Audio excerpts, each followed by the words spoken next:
Okay, I'm gonna pull the drive line out. I got my U-joints today, so I'm gonna pull some of these out. Leave maybe one in there if I can. If I can even get on this one without an extension. Come on.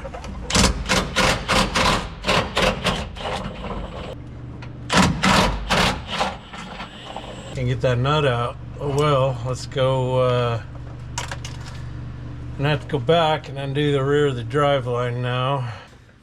Okay, so this is the joint I replaced with a greasable one, and you can see it's just throwing all the grease out.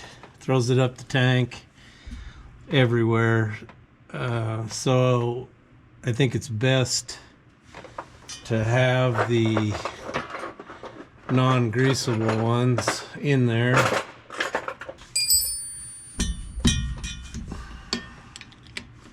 So we'll get this one out and then finish taking that other carrier bearing bolt out, and then put a pan under there when I pull the slip yoke out, because I'm sure that there'll be some oil come out of that tail housing.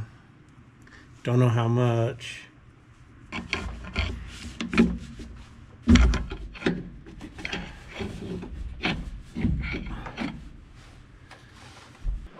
Okay, I got the clips out. I sprayed some good old liquid wrench all over these. Whacked this a few times and the cup's coming right out. So this shouldn't be too awful bad, I don't think.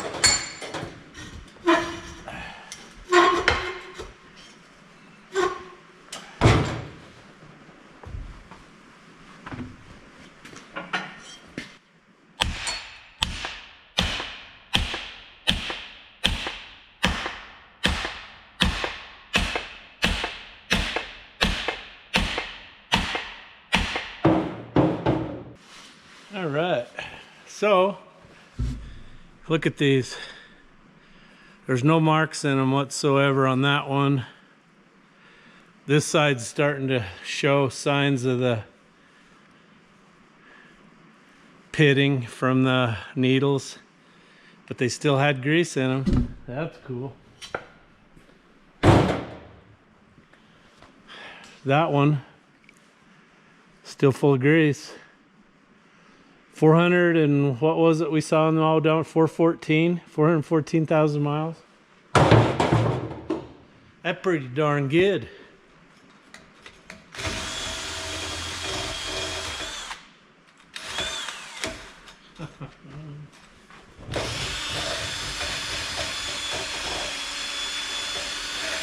So I wanted to show you the difference between a lube for life bearing and a greasable one. This is the only seal you're going to get on a greasable one. This is it. One lip. And it just throws the grease out.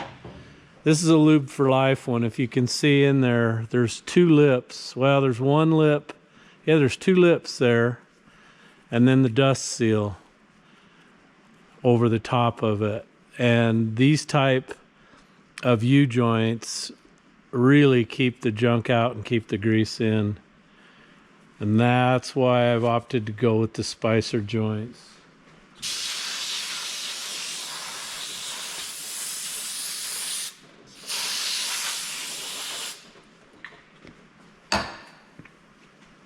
The other thing you want is you want it clean, because you don't want to be getting contamination in those cups when you put them together, because anything you get in there is going to stay in there forever and grind stuff up, and you don't want to grind stuff up, do you?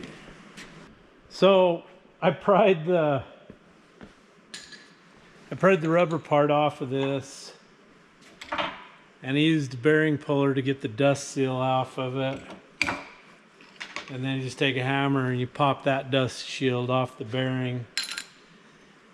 The grease is still pliable. It's actually a sealed bearing, so that must be grease they put on the outside.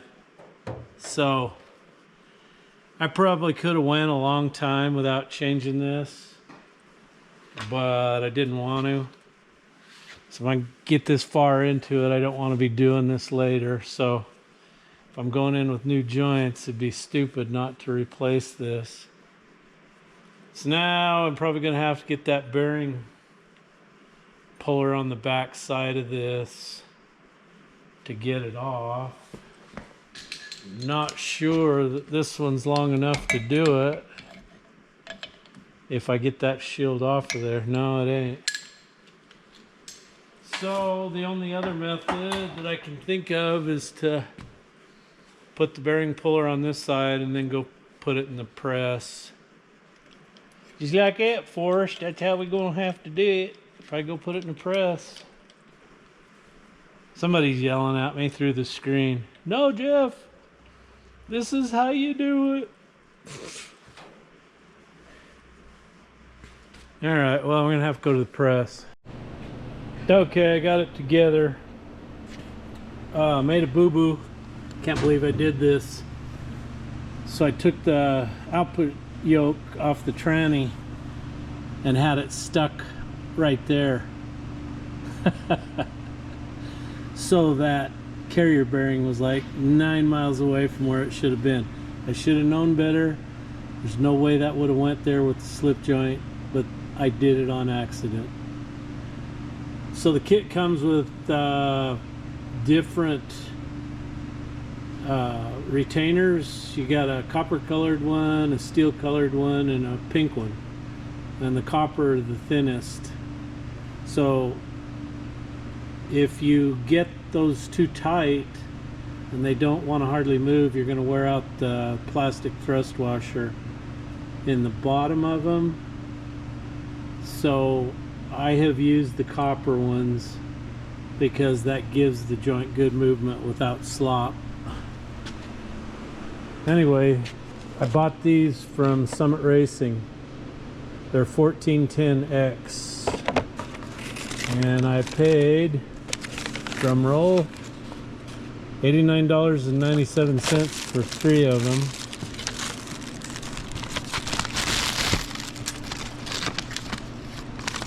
They were $29.99 a piece, 30 bucks a piece for genuine non-greasable spicers. So time to get under there and put it back on. So I got it back in. When you go to take carrier bearing off a Dodge, it's going to come with this piece. So you just take one of these pullers, put around the whole thing, put it in the press, press it out, is the easiest. That's just one of those deals. If you try to do it at home and you ain't got the right tools, you're gonna have trouble. Just take a big screwdriver, poke it through these rubber holes, and pry this whole bearing mount off the bearing. Makes it a whole lot easier. Anyway, so you saw the stupid mistake I did. Let me show you another one. Check that out. That's going to leave a mark. So I had the whole drive shaft up there and the big long bracket mounted to the carrier bearing, and I had it up on the bolts, and I was trying to put a nut on and I thought I had it on. Anyway, it came down and that thing came around and whacked me right in the face. Could have been worse. Could have been in the nose or the glasses. I just got new glasses, dang it. Anyway, luckily it didn't hurt me. But have you ever told somebody, have you ever said this, I'm not stupid? Have you ever said, I'm not stupid? So the other day, I was on the couch. I kept hearing the dryer turn on and run for like 5 seconds, and then it would shut off. So I said to my wife, I said, is that on like wrinkle free? She's, yeah, you can go, just go open the door and it'll shut it off. It's okay. So I go out there and I turn it off and I grab the left side of the door and it won't open. And I'm like, what's wrong with this damn thing? I can't get it to unlock. And she goes, so you got to push the unlock. Just turn it off. So I turned it back on, turned it off. I said, it won't work. And she says, you just got to do this. I said, I'm not stupid. She comes out, looks at it, grabs the right side of the door, opens the dryer, starts laughing, looks at me and says, I'm not stupid. Anyway, we laughed and laughed about that. So she was just out here in the shop with Griff, and I just put that drive line under there, and I had it plugged into the transmission, and I went to raise it up to put the carrier bearing on, and it was like 18 inches short of making where. Anyway, so I started cussing, and I pushed it out, and I said, you know, I put this on together wrong. And she looked at me again and said, I'm not stupid. So twice it's backfired on me. I'll never, ever live that down. Every time I do something wrong, she's going to say, I'm not stupid. Anyway, if you can't laugh at yourself, you're screwed. What are you going to do? Anyway, so I got the damn thing together. We're here with Mr. Jpaydirt. Here he's trying to fix a daggum Dodge transmission transfer case. It ain't a transmission case. What? It's a goddamn new process 241 deal. That what that is? What, you gonna ignore me and talk on the phone now? No, sir. That's a $300,000 deal, but I'm just gonna let it ring. Well, all right. Go right ahead. Go, come on. Let's go on a new process 241 transfer case, and it came loose, and then the oil's dripping out of it. And well, so, you know, I think what y'all need to do is call Mr. Frank down there in Oklahoma. Frank Frank drives a goddamn Ford. He ain't gonna know nothing about this. You know, them Internationals are still running. That 1958 that I got there, still running. I think that D9's about ready to go to the scrap pile. Oh, you hurt my feelings now. We're done, you and me. We ain't brothers no more. Is that what it is, Jeff? Yep. Is that where you're going? You going to that side? Get out to my shop now. No, I ain't doing her. Yeah, y'all ain't gonna make me now. No way. You know, I'm gonna have to call cops. You call them. I call 911 all the time. Hey, what's that number? If I had my phone, I'd call 911. What's that number to call 911? 912. 912. Jesus Christ, I can't hardly believe it. I think 911 is to check your Powerball tickets, and 912 is emergency service. I think y'all need a little more number for the Powerball. 912, 911 ain't gonna work, you know. Well, you gotta get the Powerball too if you want to get them. I think y'all need to call Mr. Frank. I mean, the guy drives a goddamn case. That's just a four-letter word. It's a New Holland. What? No, he's got an old 730 gasser. Well, he whip your ass. You make fun of that. Well, listen, Frank, I'm really sorry about that. Hey, Frank, I'm really sorry about that. You need one of these, what y'all need right there. A F-U-N-D? Well, that's called a F-E-N-D-T. It's called Fedent.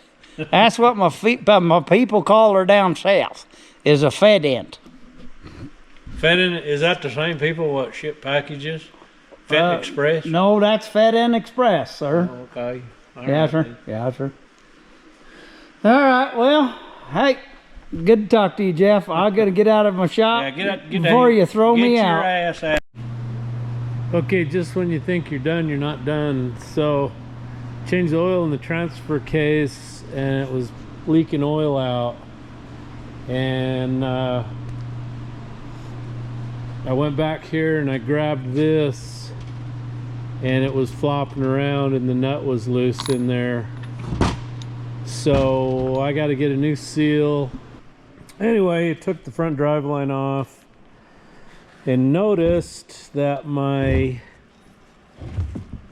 that other joint there in the middle, you can see the plastic's all broke, and you can see the ball in there. So, and then I pulled the cap off, and they're pretty dry.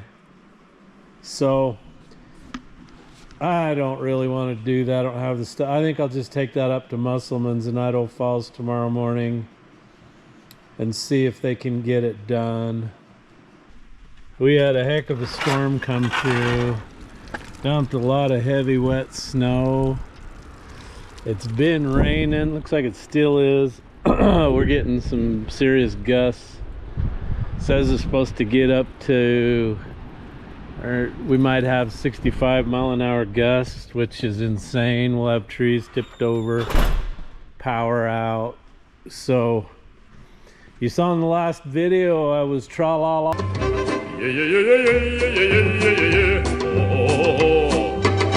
on my way out of here with the Dodge. Well, that was short-lived. All right, so I got my seal in and the yoke back on, and I used some Loctite this time on the nut so it can't come undone. So I had to drain some oil out of it because I had to put a little silicone around the seal body because it's just a metal body. There's no rubber around it. So I tightened that back up. Hopefully it's not going to leak. You want to be careful tightening a pipe plug in aluminum or you'll split it. So I've let it sit for an hour or so to help get the silicone dry before I go throwing oil in it.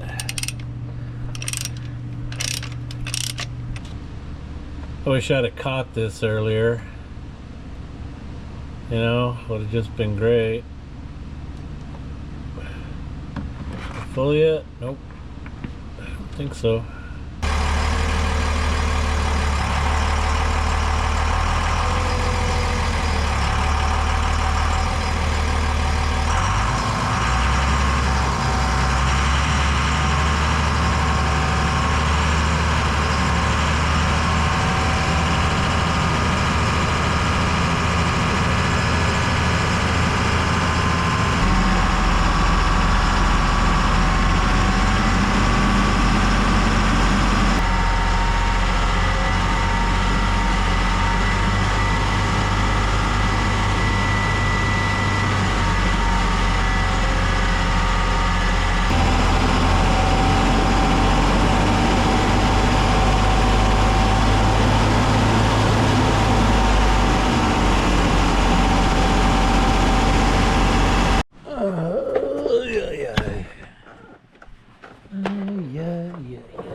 I am the Frito Bandito. Okay, so I watched my video and I have this turned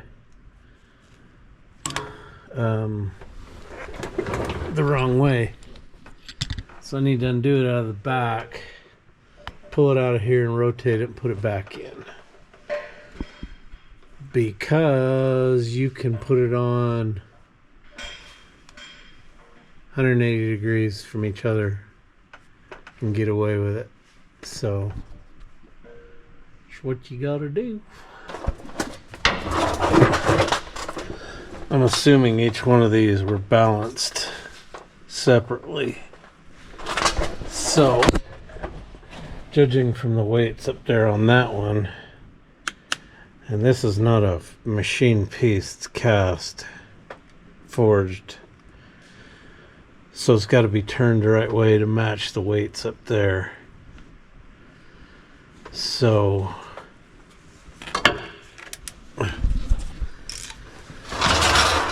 with this, let me see here.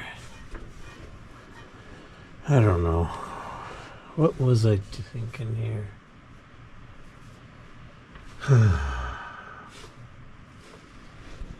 I have to go watch that video again. I forgot already. Now, okay. So in the video, they showed these three big weights right here down the bottom. And the weight's up there over on the driver's side. And they are not. They are with them over on the driver's side at about the 2 o'clock. These are on top. So we are 180 degrees out. So I got to undo this, pull this out, rotate it 180 and put it back in.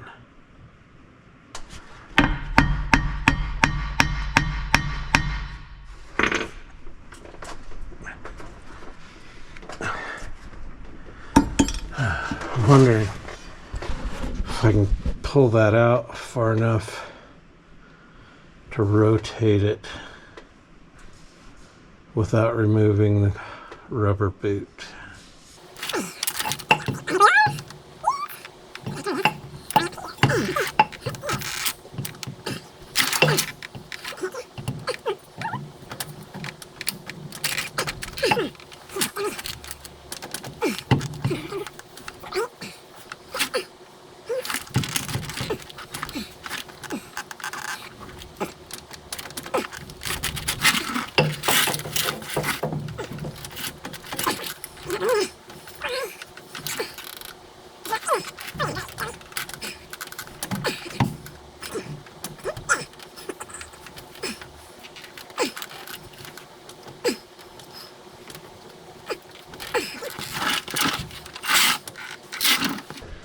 That's where it's supposed to be.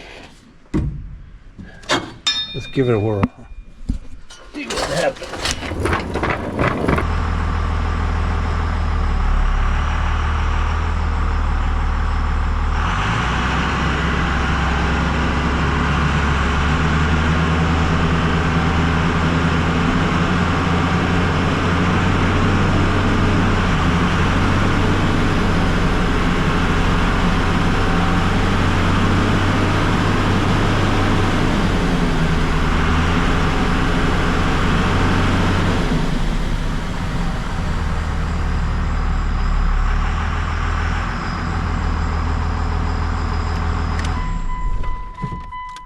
Fixed it. Fixed it. No more vibration. Well, it's either that no good Chinese Napa alternator or it's the belt. I've noticed my outside of my belt has scratch marks in it. Like, I don't know, when I wrecked, maybe whatever went through the fan went through that, so I'm probably gonna have to buy another belt to stop the squealing. Be my guess. But all I can tell you is it works. No more vibrating. So that's all it was. That stupid thing was 180 out.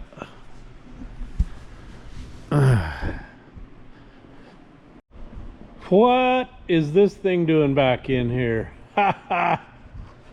So I had to go get a thermostat for it because the cheap Chinese one that was in there, you'd get up over 190 and then it'd drop like a rocket and then warm back up and drop like a rocket. So I'm assuming it's sticking. So I got a new thermostat, and then the belt's been squealing since the wreck, and something got up in there and bent the fan, and then you can see the grooves that cut in the belt. So I don't know, if you get antifreeze on a belt, will it start squealing and squeaking? So I got a new belt, and then I took a rag with water on it, and I've been wiping the pulleys off, trying to get them all cleaned up in case that's what the problem is. Anyway, it drives awesome. I was gonna take off to California, but I've been helping Taylor with his flood situation, and then this storm that came through California just came through here, still going on. So I don't know, if I can get out of here this week, I'd like to do it. So I'm just going over everything. Been driving it, making sure everything's good. Got the front drive line rebuilt, put that on. everything seems to be working fine now, other than that thermostat. So anyway, had to put a new end on my block heater, so we'll just tuck that down in here. Don't think we're going to need that anymore. Anyway, that's what's going on here. Matt's almost got his transmission put together. He had to go to Idaho Falls. Matt's going back east for a week for some fun and excitement. He's going to get a vacation. But I want to show you this. So they sent him a transmission pump, and that transmission pump's not even supposed to go in this transmission. And I don't know if he's still got, yeah, I can show you the one they sent him. He ended up going and making one pump out of 3. So they put this deal in there, and you can't even get it in the case. I think it goes into here or something, and then there's something about a passage that isn't the same. And then this stator shaft is messed up. It's got some bad dings in it. So I think he used some piece. I don't know if this is the other part of it or not. Oh, it's not. Oh, I know what the deal with this one is. This one puts out extremely high pressure, and they tell you not to use this in that E40D or you'll blow the front seal out. So he went to some transmission shops and got enough stuff. He was able to put one together that'll work. So it looks like he's probably got his old one, another one. Anyway, he's got the pump in, he's got it together. He just pushed this rear tail shaft bearing in before he had to leave. So all he's got to do right now is get that on and get the pan on. He's got his shift kit stuff all done and all the valves installed. No, there's another converter, or I mean a pump. Maybe he doesn't have the pump in, I don't know. Anyway, there's the converter. Let's see if he does. I thought he had the pump in. Yep, he's got a pump in her. So anyway, that's where he's at. He's hoping he's got this tranny in before he has to leave, which is Thursday. I don't think he's gonna make it, but hey, wish him luck. So back to work on the Super Dodge. Mr. Griff's really concerned because Tammy's leaving without him. He didn't want to go with me. He wanted to get in her car. So it's a force 10 blizzard today, out of nowhere, blowing, drifting, making a mess. So we're getting sick of this bullshit. Ain't you, Griffer? You getting tired of this? Boy, he's watching the car. He says, hurry, Jeff, you're getting away.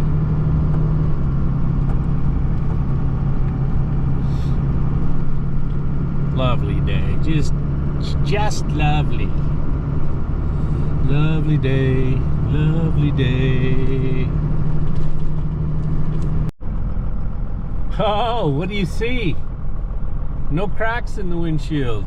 That's the cleanest windshield I've seen in years. So I got my front drive shaft on, got off the airplane, drove over to Musselman's, got my front drive shaft, got it on. Got Mr. Griffey with me because he's not leaving either Tammy or I's side. Looks like somebody put some burnout marks in front of my house. Woohoo!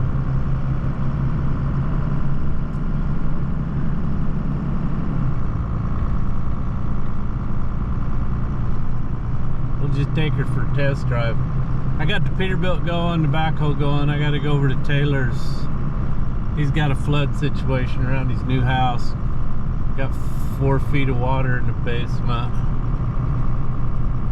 So I need to go over and poke a hole through the frost and into the gravel. See if we can get her drained for him.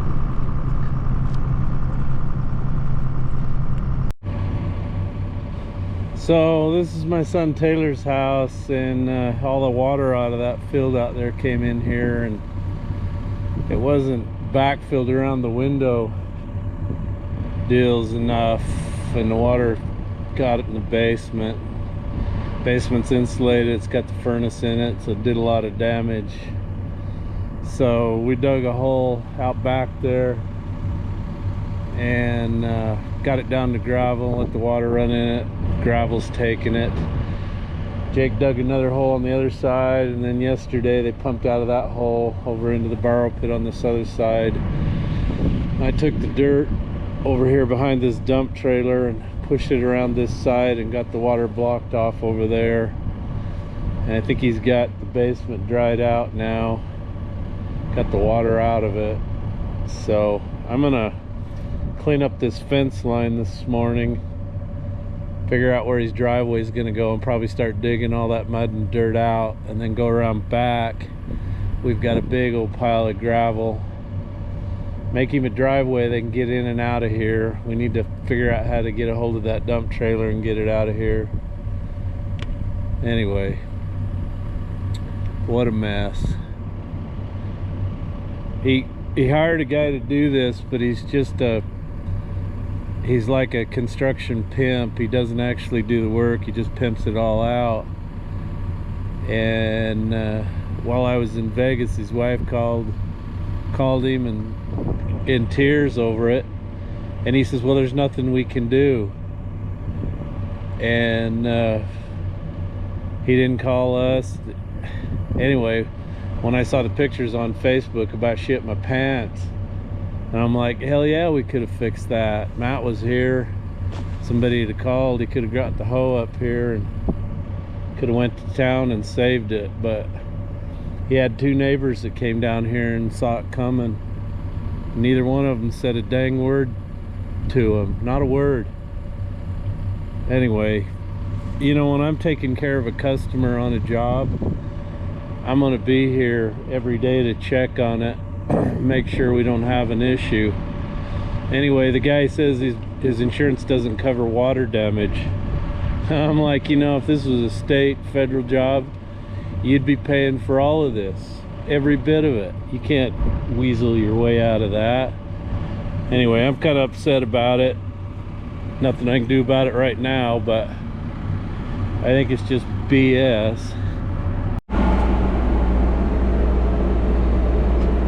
Okay, so I'm slogging through the mud. There's still frost in the ground, or I wouldn't be doing this. I gotta go out back of the house and get the gravel, dump in for a driveway so they can get in and out of here. Water's just coming in off this field. Taylor's got that pump over there on the other side. It's been running all day. And when the sun's out like this, it really picks up. But we're supposed to get, about 10 o'clock tonight, it's supposed to start snowing. We can get as much as 6 inches of snow. So that ain't good. Like Brian Block always says, well, that ain't good. Anyway, this is frozen and slick, and there's me a big old chunk of frost to throw in the field.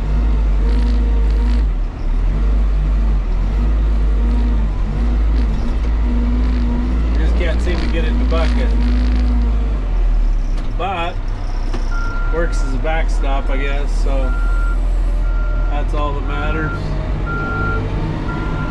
I'll just keep scooping it until I break it up. This is really hard for me to get used to, because I'm used to sitting on a piece of equipment where you really move some dirt. This thing's like a teaspoon. But I guess I'm a backhoe man, or nah. Like my buddy Frank, I'm a backhoe man. Wish Frank was here, I'd have him do this. He'd be a heck of a lot faster and better at it. I just fought this out here. It's got some frost in it. Anyway, I finally got it dug down and cleaned up. So by the time I get filled up with gravel, I should have a couple feet of gravel, which will give him a really good driveway base if I can get through this without falling in.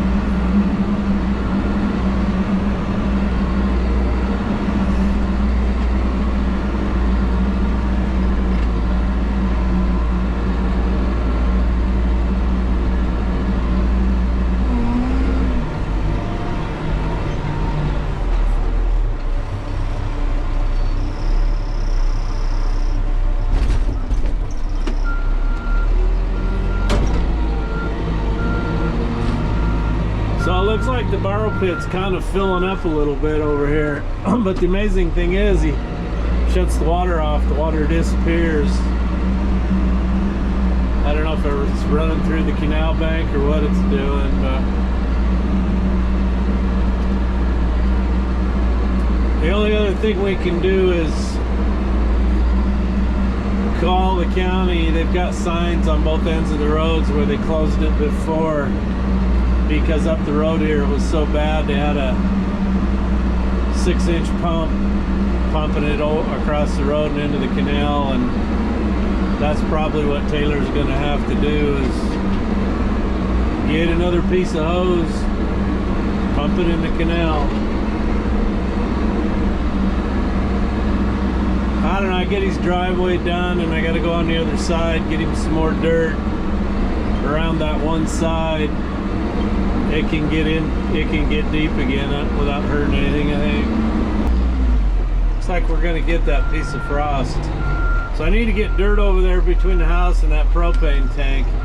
That's hilarious. The outfit that brought that in, brought it in and just put it on a couple of concrete blocks. And they didn't fill it, thank goodness. I think it has 60 gallons is all, but as soon as the frost goes out, that tank's gonna tip over. Guaranteed. Guaranteed gonna tip over, man. But the ground ain't thawing out because it gets like 18 degrees at night. Freezes everything up hard. It's probably 3 o'clock by now. And it's reaching the peak of the thaw here in another hour. It'll start to get cold again, and once it does that, the water stops running. So he's good for overnight, but he's got to drain all those hoses and drain the pump every night.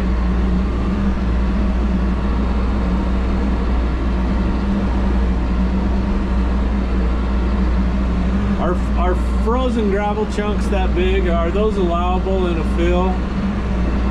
Just asking for a friend, not sure. At this point, I don't really give a shit. It is what it is. The dumbest term ever invented. It is what it is.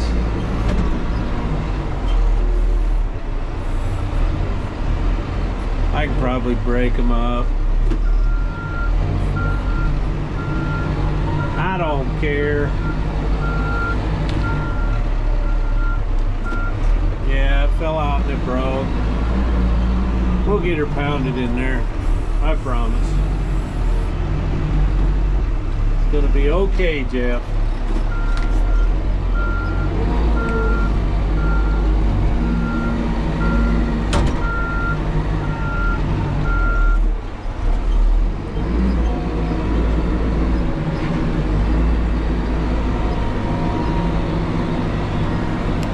I don't know where all this water's going, but I'm here to tell you, we've been pumping for 2 days in here and it just disappears over there.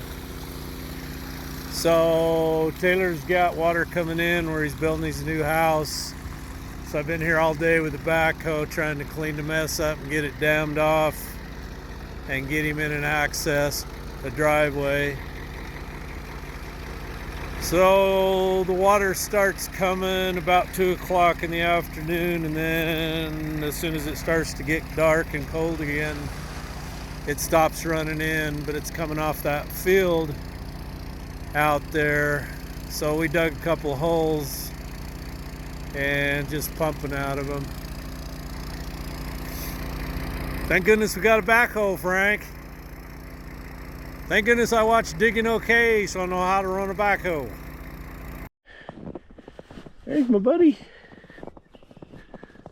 Oh, Mr. Griffey. Oh, gonna drop a loaf. We don't want to film that. So we had another storm last night. It looks like it ain't done yet. So I'm going out to Taylor's to see what's going on. See if he's still pumping. We're gonna be babysitting this forever till the water's gone. It sucks. My yard was bare. You could see the gravel yesterday. Not now.